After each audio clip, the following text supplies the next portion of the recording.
Good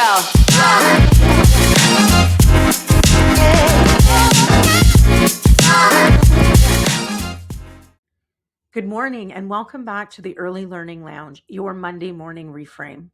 I'm your host, Tammy Nucci, and as always, I am so glad you're here. Before we dive in, I just want to thank all of you for the love and messages after last week's Friday Reframe bonus episode with my daughter, Kiera. Her reflections really struck a chord, especially when she was so young and said, "Mom, it's not our fault. This is how things are. It's all we know." It reminded us that awareness and empathy are the starting points for change. And that's exactly the spirit of today's conversation, one that invites us to pause, reflect, and reimagine how we nurture creativity in early learning.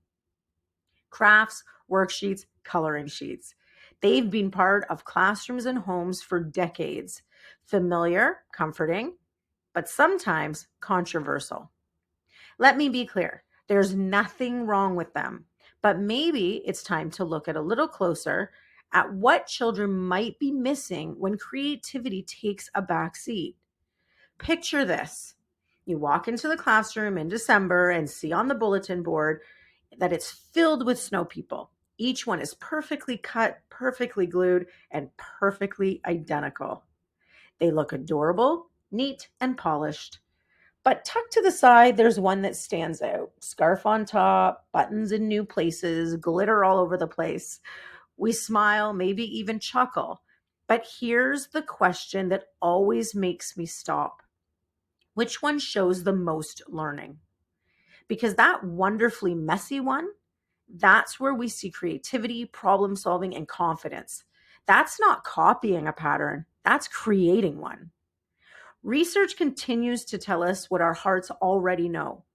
When children are given freedom to create without a fixed outcome, their brains light up.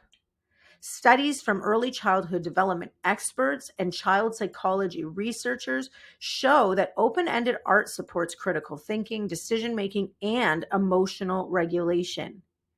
When children explore materials, mix colors, and experiment, they're building the same foundational pathways that support reading, writing, math, and focus later on.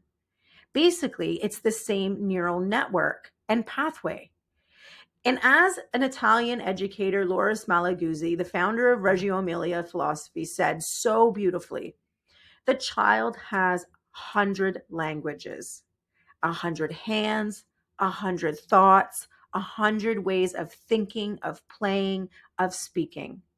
When we limit creativity to one right way, we silence 99 of those languages. Children learn best by doing, by exploring, building, and testing their ideas and theories. Math, literacy, and science aren't separate subjects for them. They're part of everyday play. They're woven throughout the day. When a child pours water between cups, they're learning measurement and volume. When they build with blocks, they're experimenting with balance and design. When they tell stories in dramatic play, they're practicing language, empathy, and sequencing. These are not extra moments. They are the foundation for lifelong learning. And here's a reflective question. When we, as adults, spend time cutting out every perfect craft piece, who's doing the learning? Because the fine motor work, measuring, and problem solving already happened with us. So who is that product really for? I'll never forget when Kiera came home from kindergarten with a coloring sheet of a cat. She mostly stayed within the lines, something that most of us would see as success, especially for a 4-year-old. But what made me smile most was that cat was blue. Later that evening, my husband noticed it and he said very innocently and curious, cats aren't usually blue, are they? And I remember smiling and replying, partly from a protective mom position, and said, well, maybe her cat is blue. Now, it wasn't a moment of disagreement. It was one of learning, two parents looking at the same picture through very different lenses. I've always been grateful that as an early childhood educator, I've learned to see children's work a little differently. I think about what it represents, not just what it looks like. And that day I was reminded it's never about being right or wrong. It's about the impact of how we respond to a child's ideas, and the impact of what we choose to value, perfection or possibility. That blue cat wasn't a mistake. It was creativity, confidence, and imagination in full color. And most of all, it was Kiera's voice on paper. True creativity is messy, it's unpredictable, full of discovery, and sometimes sticky. And that's where the magic lives. Art that focuses on process, not perfection, helps children develop patience, problem solving, and persistence. It teaches them to trust their instincts and to see mistakes as part of learning. When we step back and let children lead, we create space for them to experiment, to feel proud of their choices, and to see the value in trying. They don't need us to make it perfect, they need us to make it possible. Let's talk about something that happens with best intentions. When adults show a finished example before an art experience, we hold up our perfect model and say, here's what we're making today. And what happens? Children start asking, is this right? Or does mine look like yours? They stop exploring and they start imitating. That's not because they're doing anything wrong. It's because they've learned that the goal is to match us. And here's the truth. When we model the final product, we often unintentionally guide the outcome before the process even begins. We take away the chance for problem solving, risk taking, and creativity. So here's a gentle reframe. Instead of showing a finished example, offer the materials and say, I wonder what you might create with these today. That one question shifts the energy from reproduction to innovation. Worksheets and coloring sheets have their place. They can support fine motor development, hand-eye coordination, and focus. But when they replace creative play, something gets lost. We trade curiosity for control. So, what could we offer instead? Invite children to form letters and numbers with sand or dough or natural materials. Play sorting games with real life items, buttons, shells, rocks, leaves. Explore shapes and patterns through building and play instead of circling them on a page. Offer blank paper, paint, collage materials, and let the child decide what to create. Ask open-ended questions like, what color feels happy today?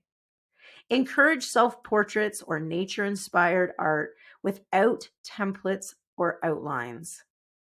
The learning goals stay the same. Focus, coordination, creativity, but now they're built through joy, ownership, and meaning. So here's your reflection for the week. What would happen if we measure learning not with how perfect it looks, but by how deeply it's experienced? This week, look for one authentic moment of creativity, a child mixing paint, building with recyclables, or narrating their play. Pause, observe, celebrate it. That's not just play, that is learning in motion. Creativity isn't found in perfection, it's found in possibility. Let the mess be their masterpiece, because when children are free to explore, imagine, and create, they're not just making art, they're making meaning. As you head into the week, remember, children learn best by doing, and so do we. Slow down and make room for curiosity. Celebrate creativity in your classroom, your home, and in yourself. Because the hustle is real, the grind is constant, but the heart is what makes it all matter. And speaking of heart, next week we're diving into one of my absolute favorite topics. This is where learning truly begins. How we see children shapes everything we teach, everything we believe, and everything they become. You don't want to miss when we speak about the image of the child. So take a deep breath and don't forget to keep your cup full.